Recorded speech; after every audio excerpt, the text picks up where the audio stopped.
1 दिन रेप होता है, 2 दिन रेप होता है, 4 वर्ष रेप नहीं होता, 4 वर्ष रेप नहीं होता।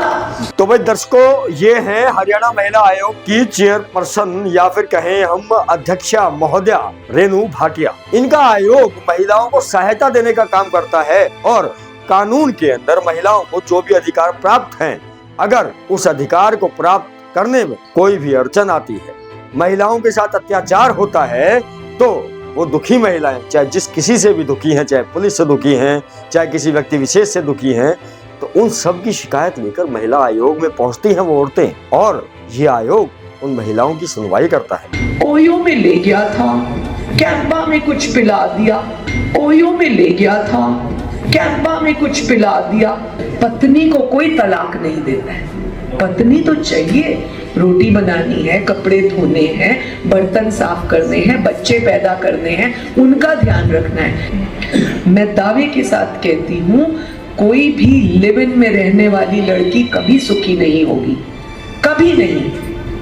At the end of the day, वो गरीब घर की हो, अमीर घर की हो, कम पढ़ी लिखी हो, ज्यादा पढ़ी लिखी हो, उसका जब टेंशन आता है तो उसका 2 स्थानों पर आगमन होता है, पहला महिला थाने में और दूसरा महिला आयोग में। रमेश बाबू का कंधा मत ढूंढो, कोई रमेश बाबू चुटकी भर सिंदूर की कीमत नहीं जानता, नहीं जानता। इन 3 वर्षों में कोई ऐसा केस नहीं आया जिसमें रमेश बाबू सीने से लगा के रखने वाला हो, नहीं, नहीं।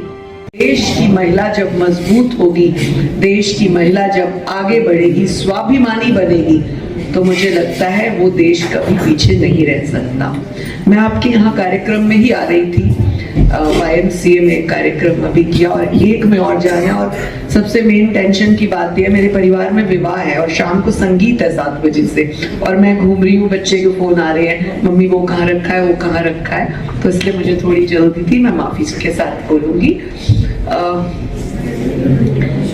मैंने अपने 3 वर्ष के मेंबर्स के कार्यकाल में और लगभग जनवरी में 3 वर्ष एज चेयरपर्सन पूरे होते हैं, और आप लोगों के प्यार से, आशीर्वाद से आज ही नोटिफिकेशन जो जारी हुआ अगले 3 वर्षों का, मैंने इन 6 वर्षों में बड़ा करीब से केसेस को देखा है। बड़ा अनफॉर्चुनेट रहता है, मैं कई बार एक बात बोल देती हूँ कि मैं एडवोकेट्स एंटरटेन नहीं करती, और आज ही मैं एडवोकेट्स के कार्यक्रम में हूँ। उसके पीछे कारण है, किसी भी एडवोकेसी से, एडवोकेट से कोई नाराजगी, दुश्मनी कुछ नहीं, मैं खुद लॉ ग्रेजुएट हूँ, लेकिन केवल एक बात ध्यान आती है, जितने भी हमारे पास केसेस आए हैं, इन अगर चेयरपर्सनशिप के 3 वर्ष गिनेंगे, लगभग 3 वर्ष, तो हमारे पास 12,000 से अधिक केसेस आए हैं, जिनमें 6 से 7,000 केसेस लिव इन रिलेशनशिप्स के हैं, जिनमें 2 से 2,500 केसेस एक्स्ट्रा मैरिटल अफेयर के हैं, जिनमें सबसे ज्यादा केसेस जो शर्मिंदा करने वाले हैं, दर्द देने वाले हैं, वो हैं साइबर क्राइम। वो 15 साल की बच्ची के साथ भी है, 12 साल की बच्ची के साथ भी है, और 45 साल की औरत के साथ भी है। मेरे पास एक केस आया है करनाल का, आप लोगों ने अभी पढ़ा होगा कल परसों में, जिसमें हमने एक CIA के PSI को अरेस्ट कराया है। मीडिया ये जानती है कि पुलिस हमारे रक्षक है, पर जब वहां पर भक्षक बन जाते हैं तो बड़ी मुश्किल होती है, और अफसोस के साथ कह रही हूँ, 45-40 वर्ष की एडवोकेट लड़की करनाल की उसमें फंसी है। तो जब मेरे पास ये केस आया, मुझे बड़ा दुख हुआ, और मैंने कहा कि बहन, तुम इस प्रॉब्लम में फंसी हो, तुम खुद एक एडवोकेट हो, मेरे जैसी महिला तुम्हें स्वयं केसेस के लिए अपॉइंट करेगी कि दूसरी महिलाओं को बचाने का काम करो, केसेस को सुलझाने का काम करो, पर तुम ऐसे। तो इसीलिए कोई कमीशन में आने के बाद मैंने ये देखा, कोई भी लाइन नहीं है, हम लाइन नहीं खींच सकते कि इतनी उम्र तक केस नहीं होंगे, या इतनी बिरादरी तक केस नहीं होंगे, इस जाति के केस नहीं होंगे, या इस वर्ण के केस नहीं होंगे। मुझे एक दिन एक पत्रकार साथी ने पानीपत में पूछा कि बहन जी गांव की औरतों के केस ज्यादा होते हैं या शहरी औरतों के केस ज्यादा होते हैं। नॉर्मली हम शहरी औरतें जितनी भी, हम जो कि फरीदाबाद एनसीआर में आता है, शहर में गिना जाता है, नॉर्मली हम शहरी औरतें जब कुछ अच्छा ड्रेसअप हो जाती हैं, स्टाइल में आ जाती हैं, या वो हमारे को कोई शो ऑफ करने के लिए नहीं होता, वो एक मन की बात होती है, हम कुछ भी पहनना चाहें तो लोग पॉइंट आउट करते हैं। वो लोग कौन हैं जो महिलाओं को पॉइंट आउट करते हैं? वो हम ही हैं। तो वो लाइन खत्म करनी होगी। तो हमने उसमें उत्तर दिया उस पत्रकार साथी को कि मैक्सिमम केसेस जितने लिव इन रिलेशनशिप के हैं वो सब ग्रामीण महिलाओं, उपला थापने वाली, गाय का दूध निकालने वाली, भैंसों को चारा डालने वाली महिलाओं के। तो इसमें कोई कपड़ा पहनना कहीं नहीं आया। आप लोगों ने 50 हजारों केस दुख के साथ कहना पड़ता है, छोटी बच्चियों के दर्ज कराए होंगे, वकीलों ने केस लड़े होंगे, 7 साल की बच्ची के साथ बलात्कार, 2 साल की बच्ची के साथ बलात्कार। एक हमने दादा को पकड़ा था फरीदाबाद में आज से 4 साल पहले, जिसने अपनी ही पोती के साथ 9 मंथ्स की पोती के साथ दुष्कर्म किया, दादा ने। तो वो कहाँ रही मर्यादा, कपड़ा, ड्रेसिंग सेंस, आजादी की बात, शहरी लड़की, गांव की लड़की कहाँ रही? तो कॉन्स्टिट्यूशनल वे है। कॉन्स्टिट्यूशन में बड़ा साधारण तरीके से लिखा है, एडवोकेट्स ने बड़ी गहराई साथ बताया, एमपी साहब बहुत लर्नेड व्यक्ति हैं, ये और बताएंगे आपको कि 15 महिलाएं इस कॉन्स्टिट्यूशन जब बना था उसमें भागीदार थी। वो 15 महिलाओं को नतमस्तक होना चाहिए हम बेटियों को कि कम से कम वो उसमें एक एंट्री तो लेकर आई महिला की, एक संशोधन में या किसी चीज को निर्माण करने में एक महिला का वहां पर प्रेजेंस तो था। लेकिन आज वो प्रेजेंस बड़ा कम है।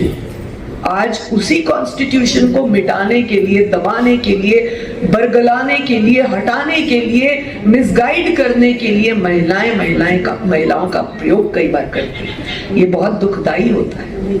पिछले दिनों में एक बहुत फेमस केस आपने देखा जिसमें एसपी का, डीएसपी का और एसएचओ का नाम सामने आया। वो केस सुलझा नहीं है अभी तक। और दुख है कि मैं बड़े खुलेआम से बहुत बार मीडिया को कह चुकी हूँ, फिर दोहराऊंगी कि एक अधिकारी को बचाने के लिए 8 महिला पुलिस कर्मचारियों की बलि हम क्यों चढ़ा रहे हैं? क्या वो महिलाएं नहीं है? क्या उन्होंने अपने घर से निकलकर शिक्षा ग्रहण नहीं की, काम करने नहीं निकली, पढ़ाई करने नहीं निकली? मीडिया की मेरी बेटियां बैठी हैं, बेटियों से भी छोटी उम्र की हैं। मैं तो एक दादी भी हूँ, नानी भी हूँ। ये तो अभी शायद बहुत सारी बेटियां अनमैरिड भी होंगी। मीडिया के नाम से एक उदाहरण देना चाहूंगी। जब मैंने मीडिया ज्वाइन किया था मैं 22 वर्ष की थी, और जब मैं मीडिया के काम करती थी उस टाइम कोई दूसरा चैनल नहीं होता था, केवल दूरदर्शन होता था। तो मेरी एंट्री एक ऐसे थी जैसे आप ऐश्वर्या राय, मतलब you were so famous and you could walk in so many destinations and places, you could work so long. बहुत मौके मिले थे काम करने के। तो तब भी कई लोग ऐसे बोलते हैं बड़ी हीरोइन बनती है मीडिया की। तो हम हीरोइंस हैं, एक्सेप्ट करिए, मानिए खुद को हीरोइन, बट हीरोइन का दर्जा कहाँ, कितना, कैसा खुद को देना है उसका ध्यान रखिए। कोई हम पर उंगली ना उठा पाए। मैं कई बेटियों को बोलती हूँ, मित्रता करिए, रिलेशनशिप में जाइए, दोस्ती करिए, कोई पाप नहीं, लेकिन उसकी मर्यादा कितनी रखनी है, उसका सम्मान कितना करना है, लड़कियों को अपनी थिन लाइन कहाँ खींचनी है, इस बात का ध्यान रखिए। आज वही लोग बाल सफेद हो गए, आसपास ही रहते हैं, जो कहते तो वो बड़ी हीरोइन।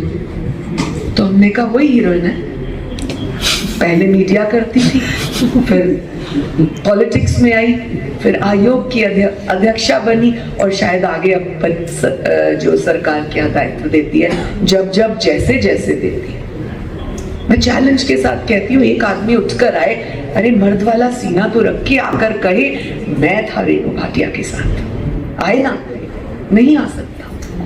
क्योंकि खुद को ऐसा मजबूत करिए। मैं स्कूलों में जाकर, कॉलेजेस में जाकर लड़कियों को एक बात कहती हूँ कि कोई तुम्हारी तरफ देख कैसे सकता है? क्यों देखे? अरे देखे तो आंखें नोच लाओ ना। किस लिए तुम रानी झांसी हो? किस लिए तुम्हें एक माँ का दर्जा दिया गया है? आज की बेटी कल की माँ है। जो बेटी आज खुद करेगी वही कल एक माँ के रूप में अपनी बेटी और बेटे को संरक्षण देगी। बहुत सारे लोगों ने एक प्ली बनाया कि महिलाओं को नहीं, पुरुषों को समझाना शुरू कर दीजिए। मैं दावे के साथ कहती हूँ, कोई भी लिव इन में रहने वाली लड़की कभी सुखी नहीं होगी, कभी नहीं। At the end of the day, वो गरीब घर की हो, अमीर घर की हो, कम पढ़ी लिखी हो, ज्यादा पढ़ी लिखी हो, उसका जब टेंशन आता है तो उसका 2 स्थानों पर आगमन होता है, पहला महिला थाने में और दूसरा महिला आयोग में। तो हम ऐसा काम करते क्यों हैं? मैंने एक दिन एक अपने वक्तव्य में चैलेंज के साथ बोला, वकील बैठे हैं, मुझे सू कर दीजिए। मैं चैलेंज के साथ फिर कह रही हूं, मेरे खिलाफ केस दर्ज करिए। कितने % पुरुष हैं जो महिलाओं के साथ मिसयूज करते हैं? पत्नी होती है, बच्चे होते हैं और उसके बाद कहते हैं कि अपनी पत्नी को तलाक दूंगा। 1 करोड़ में 2 या 3, 1 लाख में 1 भी नहीं, करोड़ में 2 या 3। पत्नी को कोई तलाक नहीं देता है। पत्नी तो चाहिए, रोटी बनानी है, कपड़े धोने हैं, बर्तन साफ करने हैं, बच्चे पैदा करने हैं, उनका ध्यान रखना है, लेकिन सहेली चाहिए। क्यों हम बने वो सहेली? मैं लड़कियों को कहती हूँ, कितनी भी टेंशन हो, अपने दर्द को अपने अंदर मारकर स्ट्रॉन्ग बनो। रमेश बाबू का कंधा मत ढूंढो। कोई रमेश बाबू चुटकी भर सिंदूर की कीमत नहीं जानता, नहीं जानता।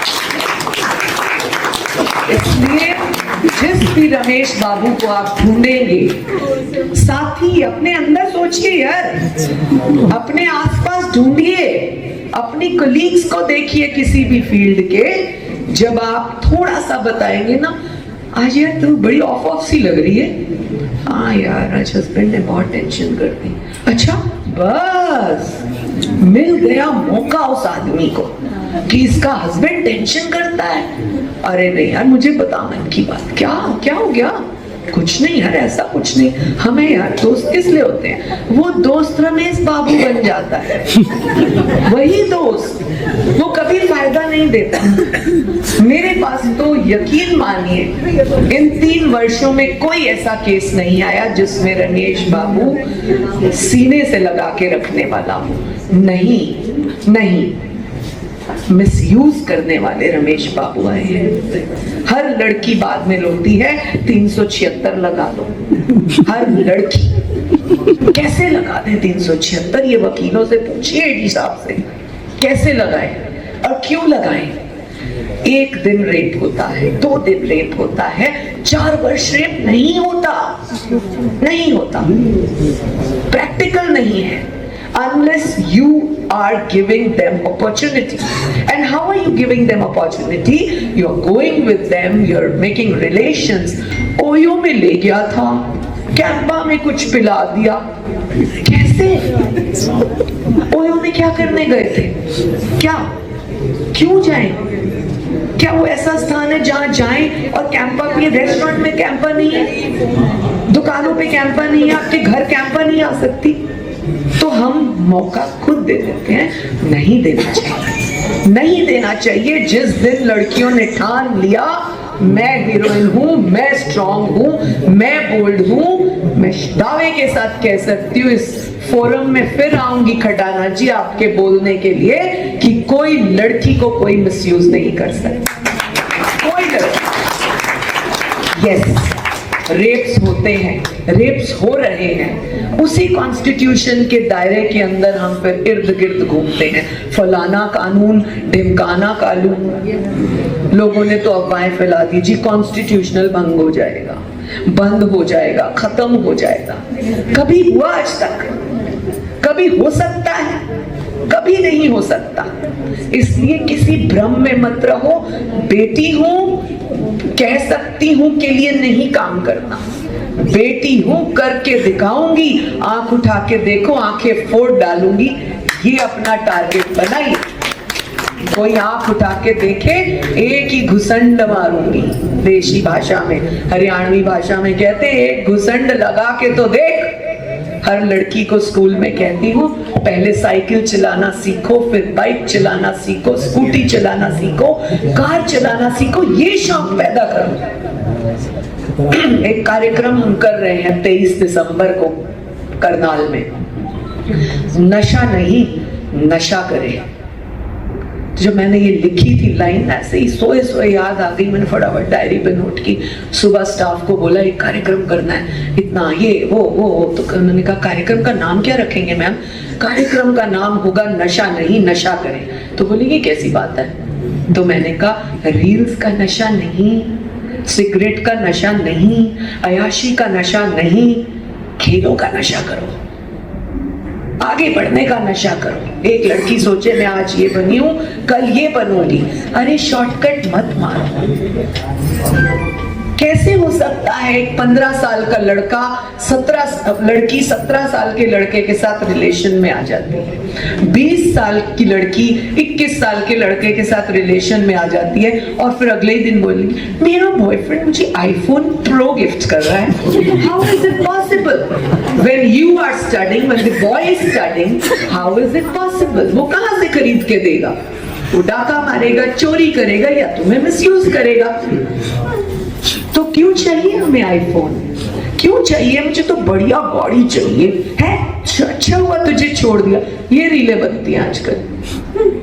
अच्छा हुआ, ना शक्ल से ना अकल से मैं देखती हूँ लड़कियां रील्स में, लेकिन ये दावे करती है मुझे तो ऐसा बॉयफ्रेंड चाहिए जो मुझे बढ़िया गाड़ी दे। क्यों भाई? तेरे हाथ पैर नहीं भगवान ने दिए? बराबर के नहीं दिए क्या? एक जैसे हाथ पैर, एक जैसा दिमाग, एक जैसी सोच, एक जैसी शिक्षा, एक ही जैसे माँ का पेट जिससे तुम पैदा हुए। तो क्यों बेइज्जत कराना? लड़कियों को भी क्यों कराना बेइज्जत? जो लोग रेप करते हैं, मैं उनके लिए एक बात जरूर बोलती हूँ, फिर से बोलूंगी, बार बार रिपीट करूंगी कि जो आदमी, जो लड़का किसी दूसरी लड़की की इज्जत से खिलवाड़ करता है, वो अपनी माँ की कोख की बेइज्जती करता है। वो अपनी पता लगता है कि इसने किस माँ की कोख से जन्म लिया। तो अगर अपनी इज्जत चाहिए, अपना सम्मान चाहिए, तो अपनी माँ की इज्जत करना सीखो। जैसे जिस वूम से तुम पैदा हुए, उसी वूम से वो बेटी पैदा हुई जिसके वूम में आप एक अनऑफिशियल बच्चा डालते हैं। ये जो मैंने आपको करनाल का केस बताया, आप पढ़िएगा, YouTube पे आ गया होगा ये केस, या आपके वो जो कोर्ट के उसमें आता है केसेस में, उसमें आ गया है। उसने MTS की गोलियां खिलाई उस लड़की को, वकील लड़की को, गाड़ी में बैठ के उसको प्रेशर किया कि ये गोली का अबार्शन होगा। हम ऐसा मौका क्यों देते? क्यों देते हैं हम ऐसा मौका? सारी लड़कियां ये बात याद रखें, नहीं देना ऐसा मौका। कोई प्यार नहीं करता यार। मेरा 35 साल का शादी का जीवन, इन लोगों को पूछिए जितने भी साल हुए हैं, रोज लड़ाई होती है पति से, रोज। तूने ये नहीं करा, फिर वही भिंडी बना दी, पता है तेरे को मेरे को एलर्जी है, फिर मेरे कपड़े प्रेस नहीं, रोज लड़ाई होती है। तो ये कौन से लड़के लड़कियां हैं जो प्यार करते हैं? मैं उससे बहुत प्यार करता हूँ। कौन से हैं ये बच्चे? हमें तो 35 साल तक पता ही नहीं लगा प्यार क्या होता है, अभी भी लड़ाई होती है। तो ये कौन बच्चे हैं जो प्यार करते हैं? उनकी प्यार की डेफिनेशन क्या है? कुछ नहीं है, कुछ नहीं। शादी प्यार तो होता ही है। नहीं, उसको निचोड़ को समझिए आप, निचोड़ को, कि प्यार की परिभाषा क्या है। बड़ा सिंपल, प्यार की परिभाषा उनकी नजरों में है SEX, that's all, जिसमें वो बर्बाद हो जाते हैं, nothing else। दामा जी स्कूलों में जाते हैं, एक बार मुझे भी ले गए थे, बहुत साल हो गए, दोबारा ले जाइए, हम उन बच्चों को बताएं। हम घूमते हैं, आप ये देखिए, जितने भी आपको रेड लाइटों पे वो बच्चियां मिलेंगी, औरतें मिलेंगी, वो कुछ ऐसे करके उनसे नचवाते हैं, छोटी बच्ची से तार पे चलवाते हैं। अरे पकड़िए ना उन बच्चियों को। ये है RTI, ये है वकीलों का फर्ज, ये है मीडिया का धर्म, ये है सोशल यहाँ पर बैठे हुए एनजीओ वालों का फर्ज। पकड़िए उस लड़की को, उसको स्पोर्ट्स में डाल दीजिए, वो तार पे चलती है, कल हमारी हाई जंप लगाएगी, वर्ल्ड में इंटरनेशनल जंपर बन जाएगी। अगली इतनी पतली तार पे 7 साल की उम्र में चल सकती है। क्या आपके और हमारे मेल कराने से, उसको गाइड करने से, उसको शिक्षा देने से वो नहीं चल सकती? बिल्कुल ठीक था का फोटो, बिल्कुल। तो क्यों नहीं हम ये वाला काम करते? और मैं मीडिया का बैकग्राउंड रखती हूँ, इसलिए मैं अपनी सारी बेटियों को, बहनों को बोलूंगी, एक एक लड़की का जिम्मा ले लीजिए, एक एक लड़की को अपने जैसा चतुर, चालाक, स्मार्ट बनाइए। चतुर, चालाक, स्मार्ट, नॉट बेईमान, नेवर बेईमान, never. When you will think yourself कि मैं चतुर हूं, चालाक हूं, स्मार्ट हूं, आप बेईमानी करोगे, जरूरत ही नहीं पड़ेगी। आपकी इंटेलिजेंस, ये जो एआई आजकल आ गया ना, आर्टिफिशियल इंटेलिजेंस, ये यहां से चलेगी और आप कमाएंगे, कमाएंगे। कोई एक लड़की, कोई एक लड़का, कोई एक वकील, कोई एक पत्रकार, कोई एक कैमरामैन मुझे बता सकता है, जब आप पहली सीढ़ी पे खड़े होते हैं तो आपको फर्स्ट फ्लोर पे जाने के लिए कितना बड़ा जंप करना पड़ता है, बताइए। क्या आप एक ही जंप से पहली मंजिल पे पहुंचते हैं? Step by step, correct. तो when you go step by step, दो steps will be strong. When you go step by step, nobody can धक्का मारो यू, कोई नहीं मार सकता, क्योंकि आपने एक एक कदम कदम बढ़ाए जा, खुशी के गीत गाए जा, रोना धोना खत्म। हमने कांटा लगा दिया रमेश बाबू पे, लगा दो, रोना धोना खत्म कर दो, खत्म कर दो। कोई 4 दिन से ज्यादा तुम्हारा रोना नहीं सुनेगा। तबीयत का भी, पैसे का भी, गरीबी का भी, प्रॉब्लम का भी कोई नहीं सुनेगा, कोई नहीं सुनेगा, बिलीव मी। मैं